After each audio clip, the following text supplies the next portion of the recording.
To this day. To this day. To this day. To this day. To this day.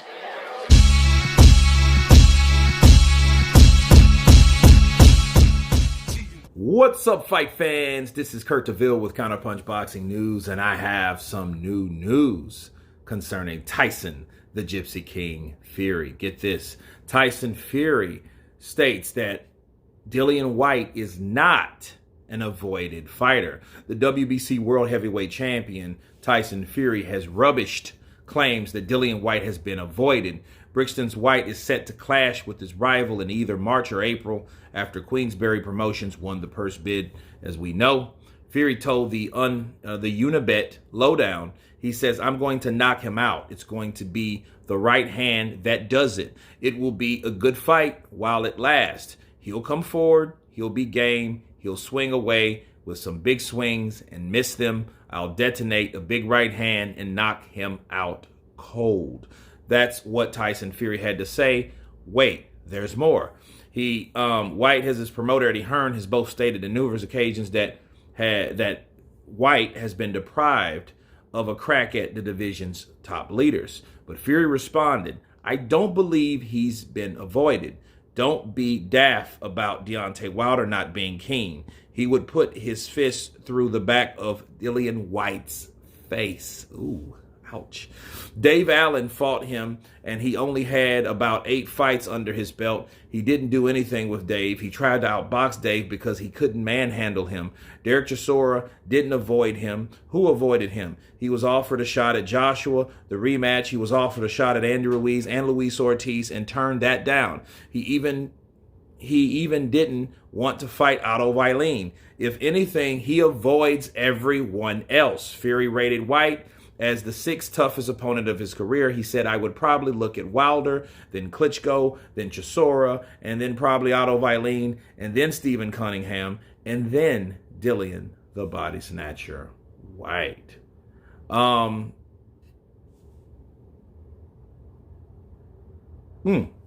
Let me stop there.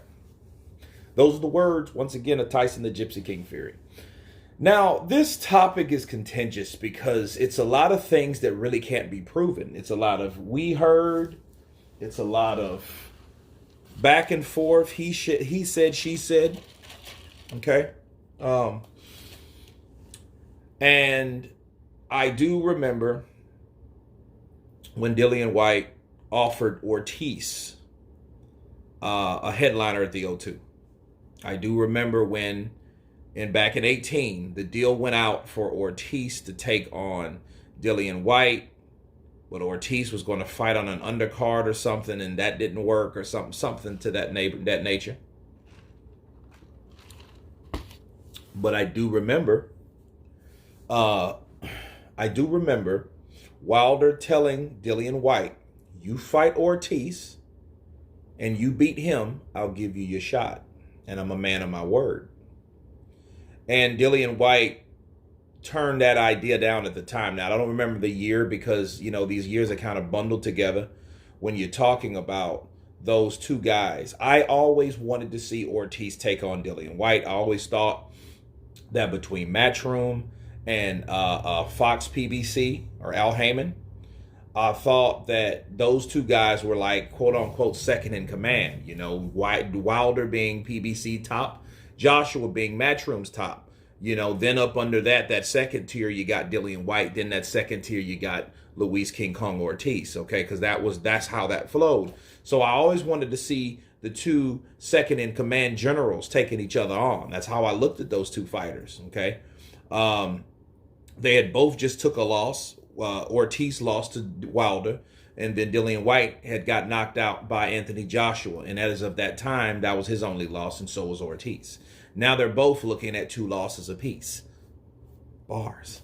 But I always wanted to see that fight, and I did wonder, why Whyte didn't want to take that route. But, of course, with the WBC, you can't argue with him because they did their own rubbish with not allowing him to get the proper opportunity.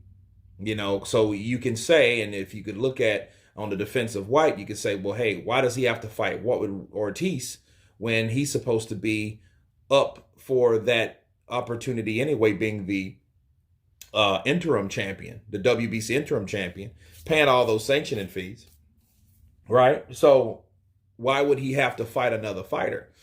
Maybe I was biased to the idea because I just wanted to see the fight, right? So, you know, I didn't care if it was his turn or not. I just wanted to see a good fight happen. But you have to be aware of the injustice to Dillian Whyte, okay? So I think Dillian Whyte, you know, did not want to fight Ortiz at that particular point because he was bitter, because he knew he was being screwed on. So that could have been the case.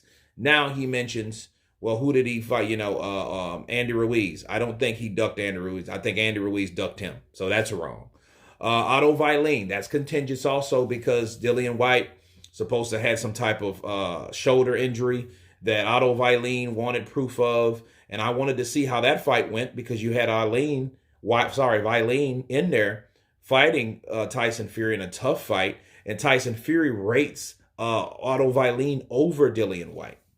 But which I think that's silly because, you know, you have to fight them first to rate them, right? So I don't really understand why he would rate Dillian Whyte the 6 when he hasn't even fought him yet.